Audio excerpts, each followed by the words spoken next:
Hola a todos, buenas noches. Hoy es martes 4 de junio de 2024. Son las 6:45. Vamos a correr esto un poquito.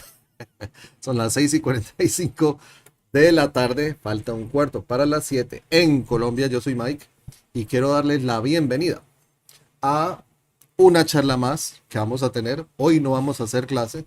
Hoy vamos a hablar un poco acerca de un tema que me parece relevante. Y pues espero que lo encuentren ustedes también relevante e importante. Hi everybody, good evening. Today is Tuesday, June the 4th, 2024. It's 6:45 p.m. in Colombia, quarter to 7. I'm Mike, and I bid you welcome to another conversation. Let's say we're going to have a conversation. Tonight we're not going to have class. We've been having classes pretty much on a regular basis every Tuesday around this time. We've been studying a basic conversational Spanish, a very basic conversational Spanish, conjugation, verb conjugation, some rules, some ways to greet people, ask and tell the time, and such and such. But tonight, I want to. I'm not. I don't want to go with a class per se, but I want to. What I want to. What I want to do is, I want to talk about the subject that I was mentioning in my other channel. I have another channel which is Inglés Fácil con Mike. It's a channel in which I teach English to Spanish speakers, and I was yesterday. Instead of having class, I was talking about the same subject I want to talk about tonight. I want to thank each and every one of you, the ones who are right now watching us live. Thank you for being here tonight. Thank you for coming. Also, thanks to all of the people who's watching this video later, because this is part of a playlist. I mean, this video per se is not in a playlist, but this video is going to be there available for you to watch later whenever you want, if you feel interested on the subject that we are going to deal tonight. So what's oh, and thank you for also to the members of the channel. I really appreciate your support. Thank you for supporting the channel. So what are we going to talk about tonight? We're going to talk about learning a language in 6 months. I bet that's something that you've heard a lot. Learn Spanish in 6 months. Learn this and that other languages in 6 months. They always do that. You can find that a lot out there. Promises telling you that you can learn a language, master a language, get fluency in a matter of 6 months. So, first of all, what do we understand with fluency? What do you understand with fluency? Have you ever wondered? Have you ever asked yourselves about fluency? What's the meaning of fluency? What's the implication of being fluent? Another question. What do you mean by learning to speak in another language? What do you mean by that? Or what do you understand by that?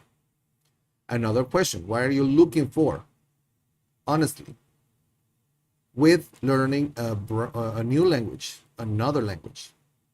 I think we should start those 3 questions, because I think being fluent means, well, I think, and I've read and also means to have the skills to be able to communicate, to properly communicate your ideas, your needs, interact, engage in a conversation with a native speaker of the target language, and being able to express yourselves in a clear and natural fashion, convey your ideas, emotions, thoughts, and needs, and get feedback, fully understand what you get, and have a meaningful process of communication.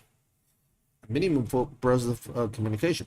Being able to further understand the nuances and subtleties of the language related to culture, humor, and stuff. I would say that's what fluency means. Being fluent in a language, right? Um, it's different than speaking in another language.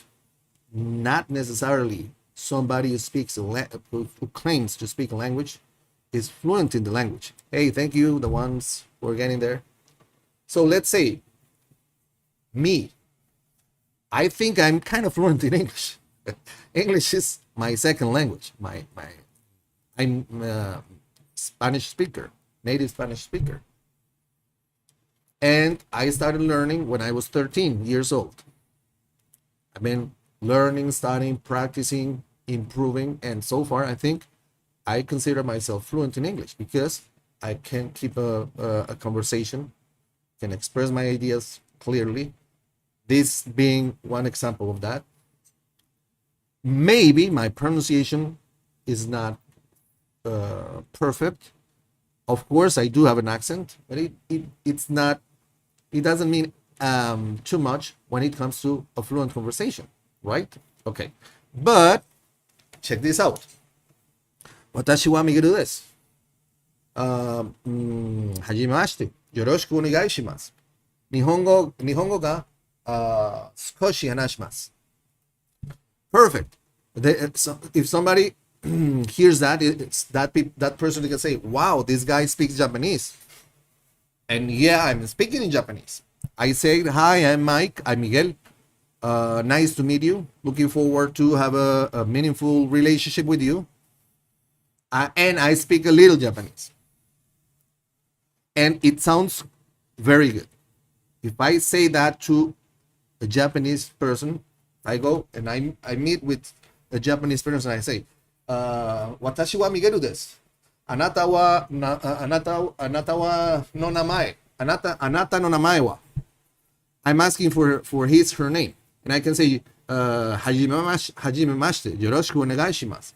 I'm saying, nice to meet you. Looking forward to have a meaningful relationship with you. That's some sort of protocol of greeting in Japanese. And I can say, 私は日本語が少し話します。Meaning, I speak a little bit of Japanese. But that's a lie. That's a lie because if I go and I say that to a Japanese person and the Japanese person starts speaking to me, I'm going to be lost. I'm going to be like, oh, okay. You know what? In fact, いいえ、私は日本語が話しません. Which is, I don't speak Japanese. I don't really speak Japanese. I have learned sentences. I can understand some bits and pieces. I do practice shodo, which is Japanese calligraphy. It's this kind of thing, right? With a brush, with a brush or with this kind of brushes. I practice this, and for practicing this, I need to understand characters. So I need to know that this means river, that this means fire, and such, right? This and that. So, but I don't speak Japanese. So some people may think speaking a language is just repeating words, repeating scripts. Okay. But I would say speaking a language implies the ability or the skills to interact. So we have covered fluency and speaking a language. Now, what are we looking for? What are we really looking for when learning a language? I know people, Spanish speakers, who want to learn English just for reading books. That's it. Period. They just want to read books and that's it. They're not looking for anything else. So the amount of resources, the amount of study that they have to do in order to achieve that goal is not going to be the same of a person who wants to be fluent. Is not the same. Okay?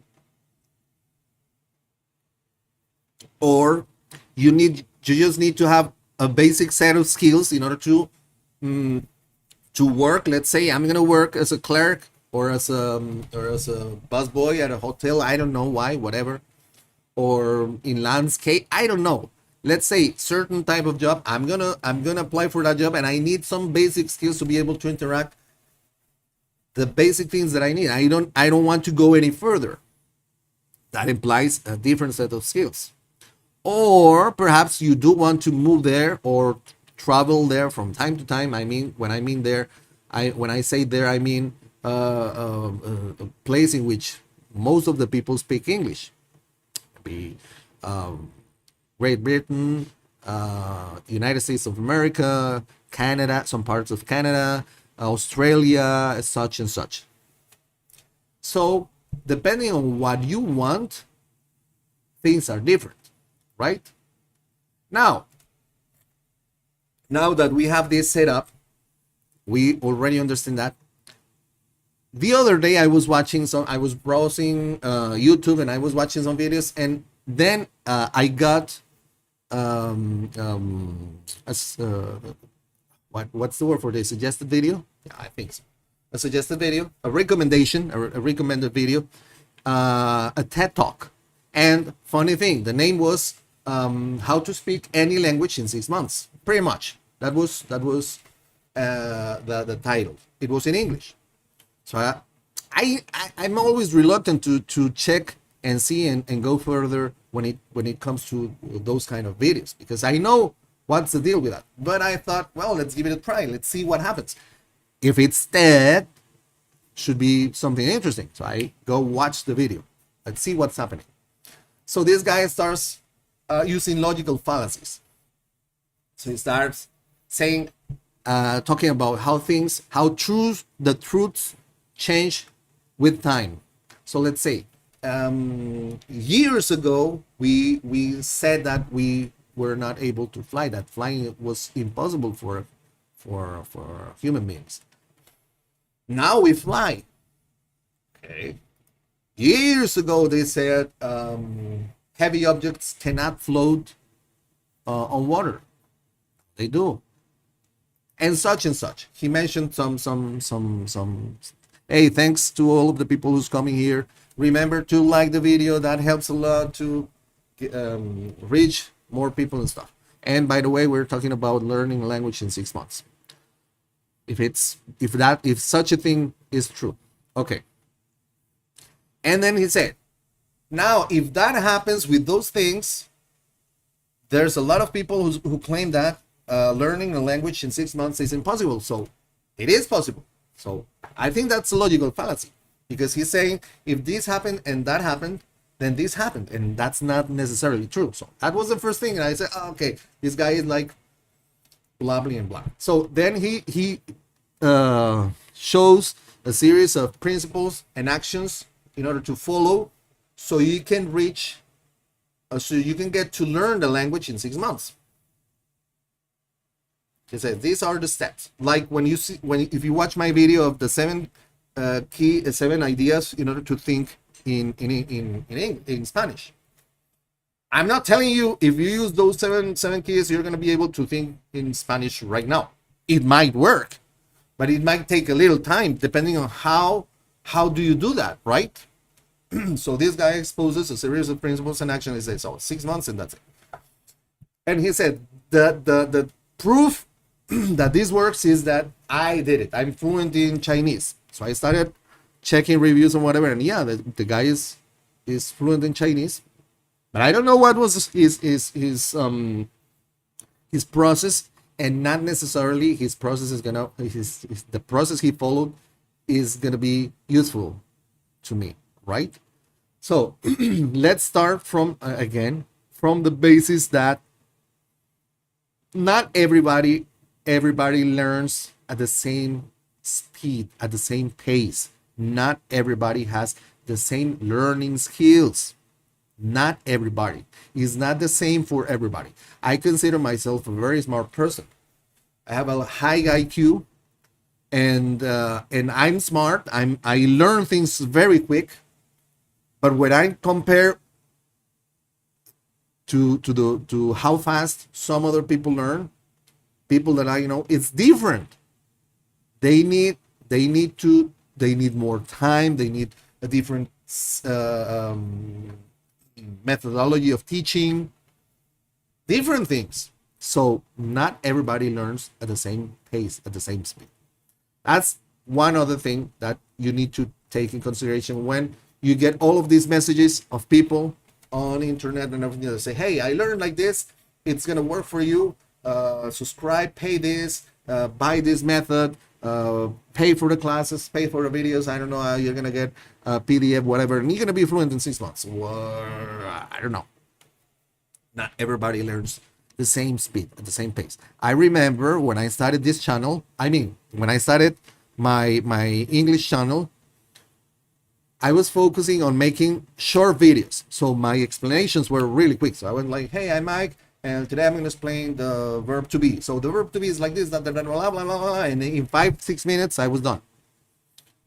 And I got really good reviews. But from time to time, I got people who commented like, hey, you know something, that's too fast. You should go slowly. We need more examples. We need this and that. And I was thinking like, yeah.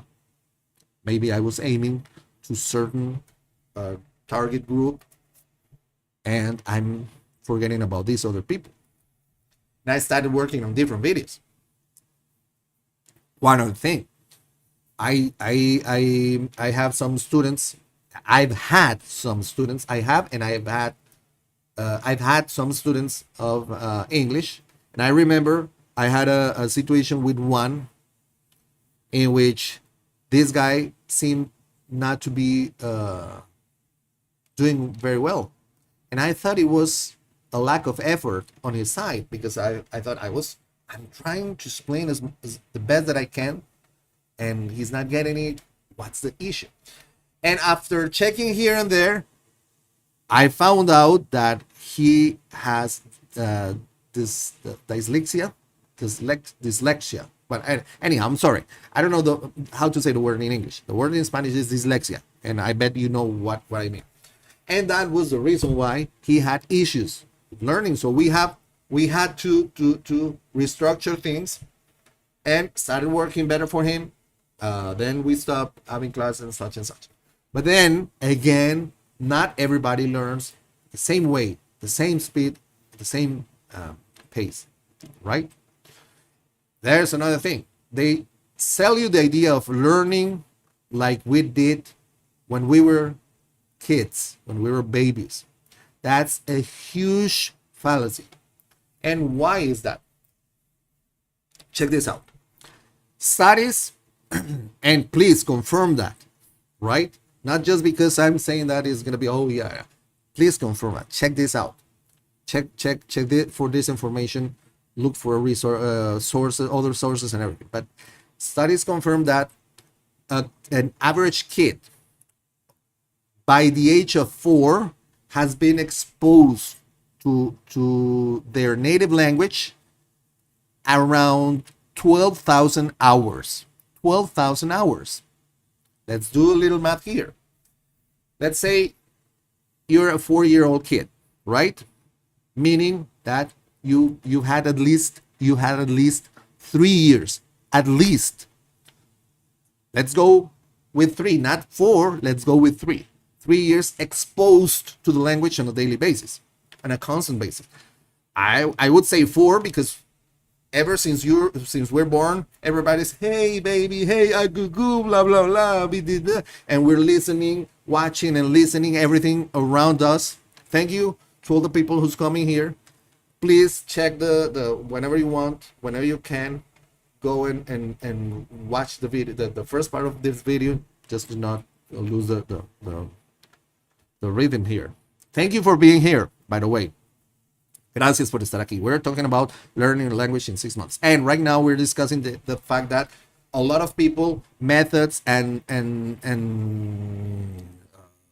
Language gurus claim that the best way to learn a language is like what we did when we were kids. And they say, I'm going to show you a method in which you're going to learn English or Spanish or whatever language you want to learn the way you learned when you were a kid, because that's the best way to do. You don't need to study, you don't need grammar, you don't need to read, you don't need anything, just by that and blah blah blah. And I did that and I'm fluent.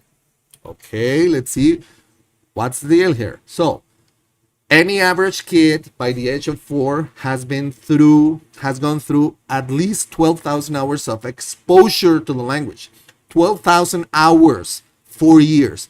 Meaning that, let's take only three years, and let's say you're awake 8 hours a day, right? Like working hours. We mean 7 days a week. Let's say 5 days a week. 40 hours, right? Which would really be 56 hours, around 60 hours per week. Let's say 50 hours per week, right? 12 weeks, 52 weeks a year. 52 weeks a year. That would be times 3. It gives you a large number, which goes around, if we check what studies claim, it's around an average of 12,000 hours of fully exposure to the language. That's the first thing. Meaning that if we want to learn the same way as we were when we were kids, we are going to need at least 12,000 hours of exposure to language. 12,000 hours in a span of 4 years. Meaning we have to be immersed in a language 8 hours a day. Can you do that right now? No, I have to work, I have to pay bills, I have to live my life, so I can't. So that's a big thing to consider there. There's another thing. Kids, when we are kids, we don't know any other language. We just know the language that we are learning. My case, Spanish, in your case, English. That means that you cannot just quit. You have to learn, because your survival, your development depends on that. Meaning that, okay, right now I'm going to study Japanese, but I don't have people to practice with, because in general, Japanese people is it's a very culturally, they're hard to, well, at least in my experience, it's hard to make easily friends and get to chat with them. Of course, there's ways, but anyhow. So let's say I want to learn Japanese and practice Japanese, and there's a point in which I say, oh, but what am I doing? I don't even need to do that. In my daily life, there's nothing that requires me to learn Japanese other than, oh, it's cool, and understanding some anime or movies. That's it. Not even with my short practice, because the short practice, I learned the characters. I know the characters, and I just need to learn the strokes, and that's it. What are the strokes for the characters? That's it. I just need to learn that and practice, of course. That's it.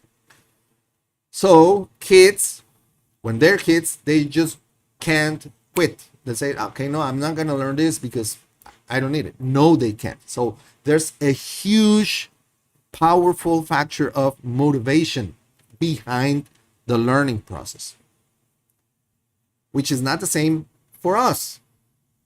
We need to find that motivation, and we need to find a way to fulfill the requirements for the 12,000 hours in 4 years, which is not realistic for us. For most of the people, it's not realistic. Okay. And there's another thing to that. How fluent is a 4-year-old kid? How complex can a conversation with a 4-year-old kid be right now? After 4 years being exposed, 8 hours a day during the 4 years for a total amount of average 12,000 hours. So that's insane. So when people claim that, I always think there's something behind that. There's something wrong. When they come, the ads pop up here and there, YouTube saying, "Hey, forget about grammar, forget about reading. I have developed a method in which we're gonna learn like we were kids, and you're gonna spend 6 months." So, okay. Now, can we learn in 6 months? Yes. That's the thing. That's the thing. If you want, you can check on internet. The United States government has or have, well, anyhow, has a, I would say has, meaning, like, well, you know what I mean. So the United States government has these facilities in California. It's a federal government facility in which they train people to get fluent in languages in a span of around 6 months. What's the deal here? First, it's a government agency to say something, right? This is just for government, federal, meaning that you have to be a federal employee to be able to access this kind of training. First thing, which already it's a huge filter. I cannot do that. First, I'm not an USA citizen. Secondly, I don't live there. I don't work for the government, so I cannot reach that kind of training. Military grade training. Secondly, you need to be a federal employee and be part of groups that need to be trained specifically for government purposes, military stuff. You know what I mean, right? And those are going to be 6 months in which you're going to live there pretty much. So it's a huge immersion, military grade developed program to get you fluent in 6 months. And people get fluent in 6 months. So you can get fluent in 6 months, but not the way regular advertisements selling courses you can find out there. Like, hey, yeah, for only $9.99 a month, or for pay one fee for this and that, and you're gonna be fluent in 6 months. Like, no, that's not gonna work. The thing is that we human beings are prone to being lazy in a lot of things. We want things quickly. I want to get that quick. I want to learn quick because I need that quick, and I need to start getting these things moving because I need it right now, ASAP. But that's not the way it works. Learning a language doesn't work like that. Now, you can learn things. You can learn a script, and you can try and learn how to react to the script. But whenever things go beyond the script, you're going to be lost. It's going to be hard for you. So, yes, we can learn in 6 months, but under those circumstances, right? Which are not available for the vast majority of people out there. You and I cannot reach unless you are in the United States or you're a federal government worker, and then you can check that out and take advantage of that if they let you, if you apply for that, right? So that's the thing, and it's way different to whatever things they do. Now, how do we learn then? What are we going to do? Well, first, be patient. This is something that comes with time. We need time to learn, but we need to work on that. So first, you need to find the motivation to start working on this, because the motivation is going to give you the fuel to work on this on a daily basis. We need to work on our language learning process on a daily basis. There's something that I cannot leave for once a week. That's a no if you want to improve fast. That's something you need to do. So first, find your motivation, real motivation, the thing that's going to drive you further to invest time and effort, because that's the only way. That's the first thing. Let's find our motivation. Then we need exposure, repetition, and association. So let's talk vocabulary. I remember my first experience with vocabulary in the United States. I was with a guy, and the guy said, "Hey, bring me the rake." And I was like, "What's a rake?" I understood, hey, I understood bring me. I understood the, but I didn't know what was a rake. Then he pointed at a rake, and that's a rake. And I was, wow. My brain immediately, even though when I saw the rake, I already knew what was a rake, right? I saw the rake, and I know, oh, of course, I know what's a rake now. My brain somehow immediately labeled that concept that I have deep in my brain, the image and the experience of the rake, immediately labeled rake.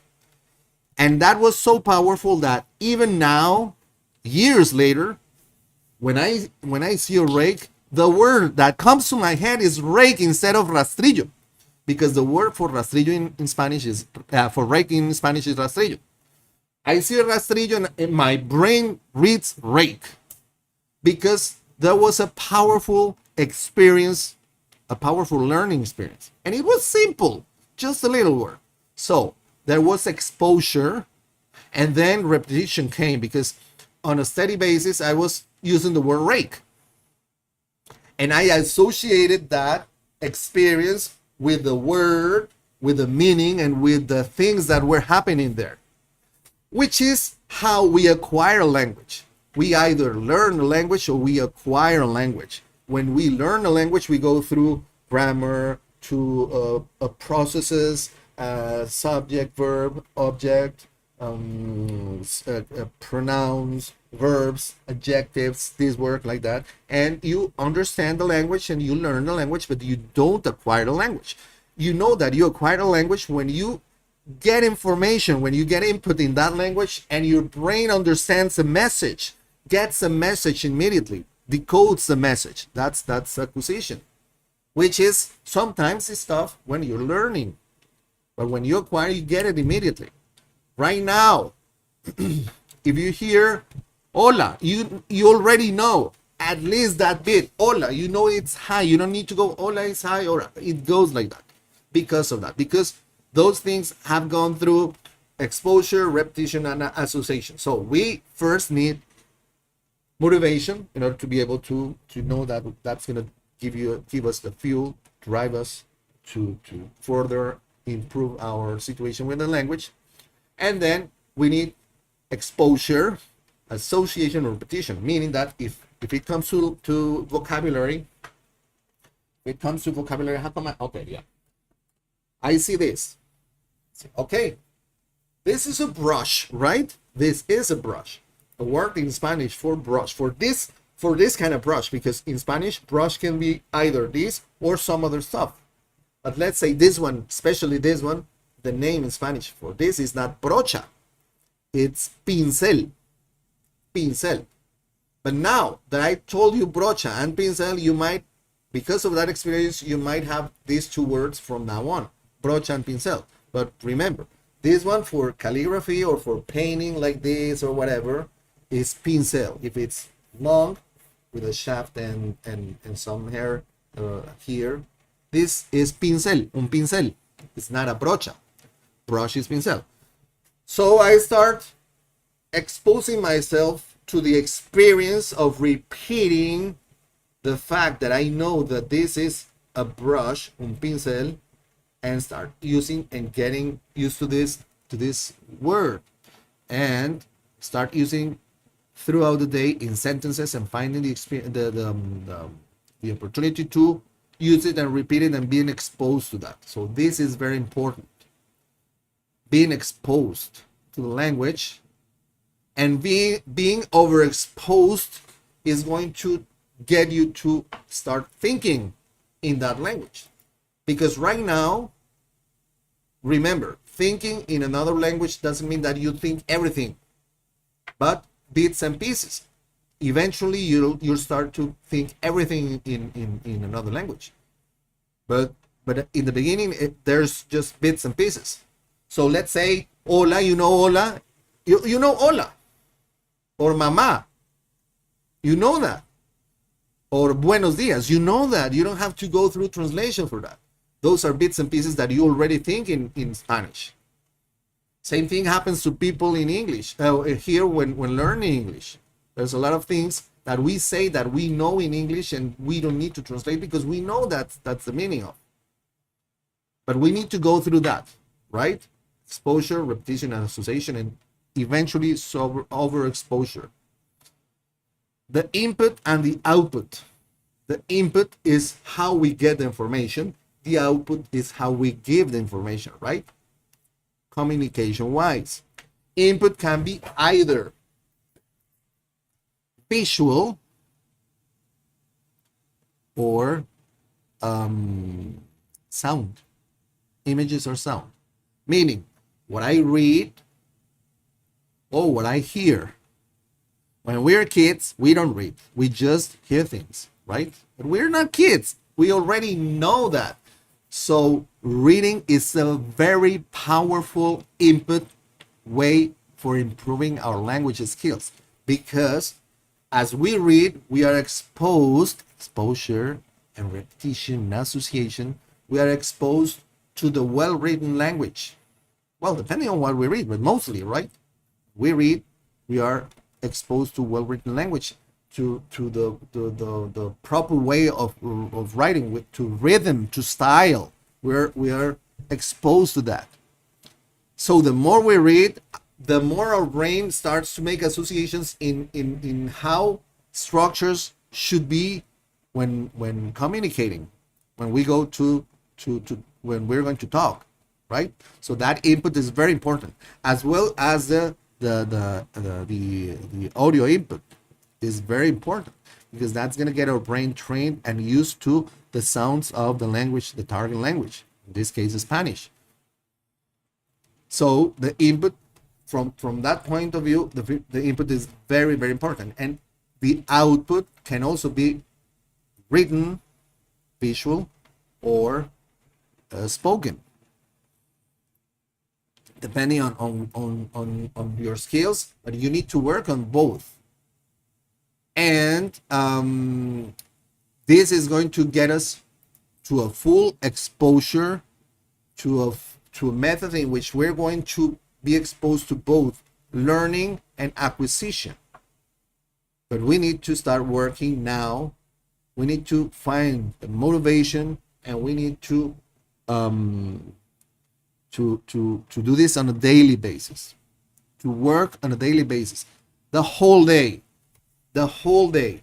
either input or output, but being exposed. Remember that kids, when they start talking, most of their sentences are tenseless, meaning that they don't use the past, they don't use the future, they use like a basic form to say things, because their brains are getting used to the structures and the way verbs work, the actions work. And later, based on the exposure, they start improving those things. And if they have issues with that, when there comes the teacher, there comes the people around, and hey, baby, don't say that. Hey, I feel more better. Wait, shouldn't be that much better. Well, not worry about much better, but much better. Hey, this is much better. He do that. Oh, he does that. Oh, that's cool. Okay, right. Things like that. And we are going to go through the same process with differences, because once again, they go through a full process of exposure 24/7, pretty much. Their process is based on survival and development. They don't have any other tool, communication tool, but the language they are acquiring, unlike us. and their motivation is different, right?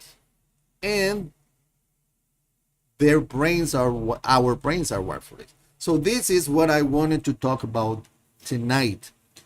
Can we learn a language in 6 months? Sure, sure. But remember, what do you mean by learning a language? And what's going to be the method that we're going to use in order to achieve that? For most of the people, getting fluent in 6 months is going to be impossible. For most of the people, and we already talked about that. Can be achieved? Sure. But for most of the people, is not possible. So we need to go the hard way, the long run. I have a lot of English speaker friends. One of them being John Julius Real. He's got a few channels on YouTube. One of them being Spanglish in a Minute. Steven, hey, what up? Oh yeah. Oh yeah, that's nice. Thanks for your kind words. Yeah, ST. Yeah, go. Thanks for your kind words. So, oh man, I lost track. I was talking about being fluent, and oh man, you got me. You got me lost. Shoo. Oh, blah, blah, blah. Let me recap. Let me recap. Oh yeah, sure, we can get fluent in 6 months. Sure, we can, but most of the people can't because what already knew. So we have to go the hard way, the long run. We need to go do that. And I have this friend, John Julius Real. He's from New York, English native speaker, born in the United States, and he moved to Spain around, I think it was in 2005, and he had studied some Spanish, and he was like, oh yeah, I'm gonna be able to. He's a smart guy. He's a teacher, and when he got there, he realized that he needed more than a year to get fluent. In fact, after a year living there and dealing here and dealing that with the language, being exposed, he realized that he wasn't fluent and he needed more exposure to language and work. So you will find that this is pretty much a lifelong process. Learning is a lifelong process. I started learning English by the age of 13. Back in 1983, I'm 54 years old, meaning I've been 41 years studying English. By the age of 36, I thought I was C1, and I wanted to start teaching English. So I went to do a test, a certification test, in order to be able to have a legal document in which was said that I was this C1, C2, whatever, to be able to teach. And I had a B1, and I was so frustrated. I was like, why the heck? I'm fluent.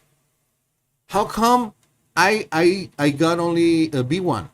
Then that's when I learned that native speakers are very good with the language. They don't necessarily speak correctly, and we native speakers don't know anything about our language. If I ask the average native speaker what's the subjunctive mood, they're not going to be able to explain.